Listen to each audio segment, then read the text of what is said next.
What is up, Earthnoids and Spacenoids? I am just a simple new type, and in this episode, we are finally diving into the novel that started it all. Mobile Suit Gundam, Awakening, Escalation, Confrontation. These are the novels that were first introduced in the 90s, and technically the first officially translated Gundam property in the West. It's kind of crazy that they translated the books before the anime. People don't read over here when the super robot genre was at its peak. Tomino said, let's do something more grounded and focus on the human problems that come with the robot fighting. This is going to drastically divert from the Universal Century canon that we are used to. So get ready for a completely different take on Mobile Suit Gundam. Let's not waste any time and let's get into this.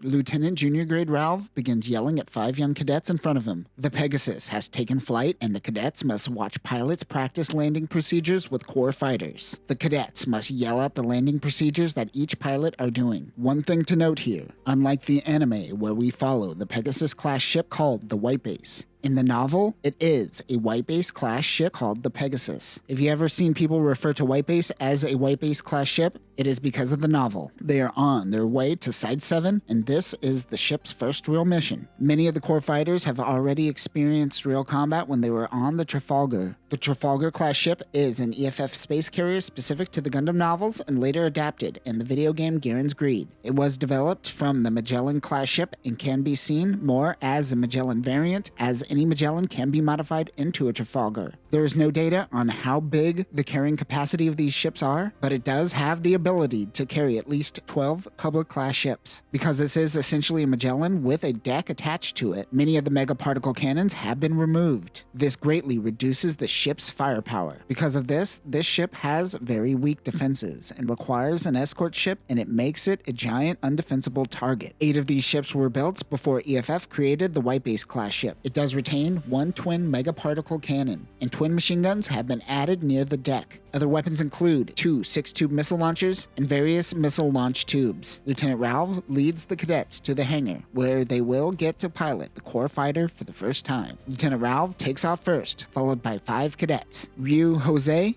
Kai Shiden, Amuro Ray, Sean Crane, and Hayato Kobayashi. That is right, our heroes begin their journey as cadets. None of this civilians gaining access to EFF secrets nonsense that no one seems to care about anyways. Our heroes are already a part of EFF. Amuro's helmets filled the comms of White Base and his comrades, along with a huge amount of white noise created from Minovsky particle disruption. Ralph tells Amuro that anyone could be a pilot, but what makes a great pilot is one who can filter out the Minovsky disruption and distill what is important on the radio. As someone who has logged flight hours in the real world, the hard part is learning to communicate on the radio. This seems to be even more true in an age of Minovsky particle disruption. The 6 core fighters hook back around and head back to Pegasus to proceed with landing procedures. One thing the novel delves into more so than the anime is its understanding of the vastness of space. In the anime, it does play out sometimes as though everyone has a visual on everything in space, but that isn't the case. Space is so vast that you have to rely on subtle movements of light from great distances. Amuro uses the landing cables as an example. They are bright red with lights guiding pilots to the landing area. But in space, even Pegasus looks merely like a dot of light. It is kind of a mindfuck to think about. We rely on our vision so heavily, but in space, there is more of nothing than there is of something. As Amuro lands, there is a giant articulating arm in the hangar that instantly takes the core fighter, picks it up, and transforms it into a core block ready for its next use. You kind of see something like that in the anime from time to time, but it's cool to see it play out. As Amuro gets out, a voice on the PA tells the chief petty officer to prepare for another launch. We learn that everything on the Pegasus is hardwired. This allows everyone on board the ship to communicate with everyone without worrying about Minovsky particle disruption. Their mission is to pick up the new Gundam and gun cannon from Side 7. EFF is late to the game as they only began mobile suit development 6 months ago, where Zeon had operating mobile suits for over a year now. Back at the ship later, Lieutenant Ralph tells the crew about the Gundam and gun cannon. He says you have to treat the mobile suit like a woman. I remember the first time I had sex. The first thing I did was rip off her dangly bits. Always rip off a woman's dangly bits. I don't think this guy has had sex before. Amuro mentions that his artificial arm makes it hard for him to stand at attention. He thinks about Frau Bo back at Side 7. He grew up on Side 7, and he and Frau sent video messages for a while, but slowly they lost contact. He is now heading home. Mid-speech, Raoul uses his robotic arm to hit Amuro. He thought he wasn't paying attention, but Amuro ducked and dodged his attack. Not only are we getting glimpses of a world where you're lucky to keep your limbs, we are also seeing a no-nonsense approach to command. Ralph says nice dodge, but he gets Ryu and Kai to hold him down so he could get a good slap in. Remember, Tomino is greatly influenced by Starship Troopers, and these influences show more in the book.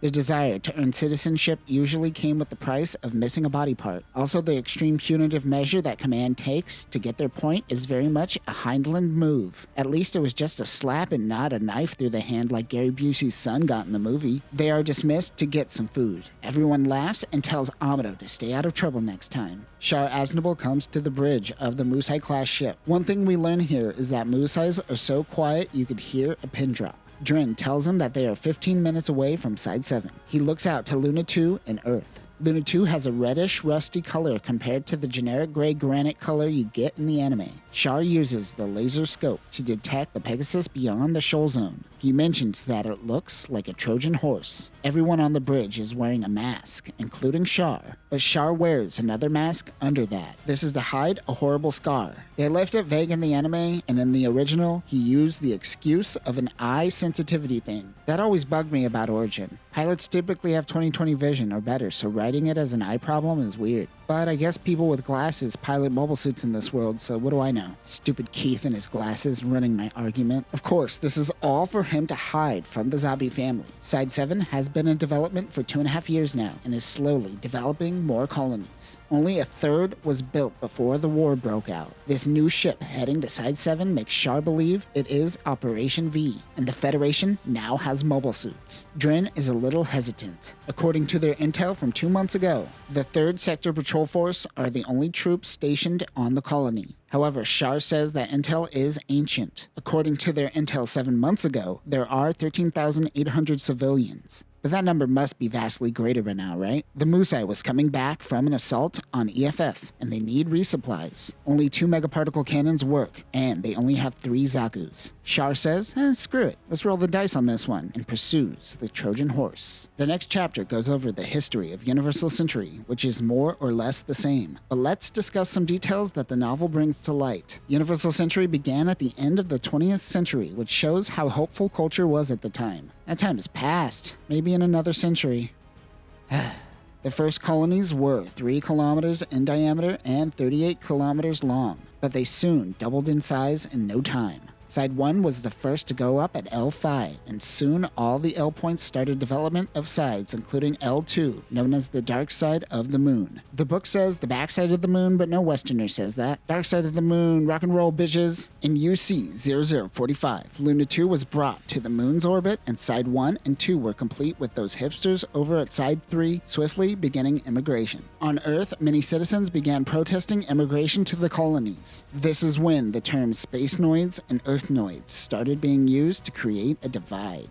In UC 0054, Zeon Daikum declared independence on Side 3. He soon died and was succeeded by Dagonzabi, who became a sovereign leader. The novel refers to his leadership to that of an archduke. The Federation found it hard to control the colonies from Earth, especially as the colonies scaled out. Because of Minovsky particles and the Zaku, Zeon gained an advantage as they went to war with Earth. Char earned the name the Red Comet by taking down 3 Magellans and 7 Salamis-class ships. Salami? Is that the plural to Salamis? He ordered Denim and Jean to launch towards the colony core. The 2 Zakus entered the under-construction colony through the hatch. One thing to note here is that the colonies function on UMT, or Universal Mean Time. This helps the colonies get natural sunlight. Jean and Denim make it into the colony and communicate using skin talk, which utilizes voice vibrations through the Zaku's armor. Jean is stunned in amazement when he sees a spider. At Side 3, animals are hyper-regulated, unlike Side 7, which integrates them into the ecosystem. Their Minovsky particles diffuse throughout the colony. Char was right. Something is going on here. It helps the 2 hide in the colony, at least. It is currently 4:30 a.m. UMT, so no one should be up.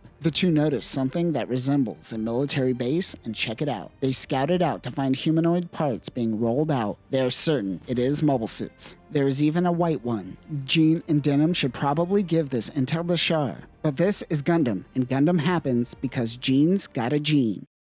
And that will do it for this episode. Although much of the beats are the same, we are going to see drastic changes in the timeline coming up. Having some of our heroes already enlisted definitely streamlines things. My suggestion is to take this timeline with a grain of salt and simply enjoy the nuance. Ultimately, you should watch the anime and the origin compilations before watching this. So if you're here, I assume you're too deep into this fandom to pull out now. We got you! You're stuck! Next time, Jean and Denim will begin their assault. The cadets head into the colony to find the Gundam and gun cannon. And if you are wondering, who the hell is Sean Crane? Well, don't worry about it, because he will be the first casualty of the Pegasus crew. But that will do it for now, new types. Remember, next time you lay with another, be sure to rip off their dangly bits. Peace.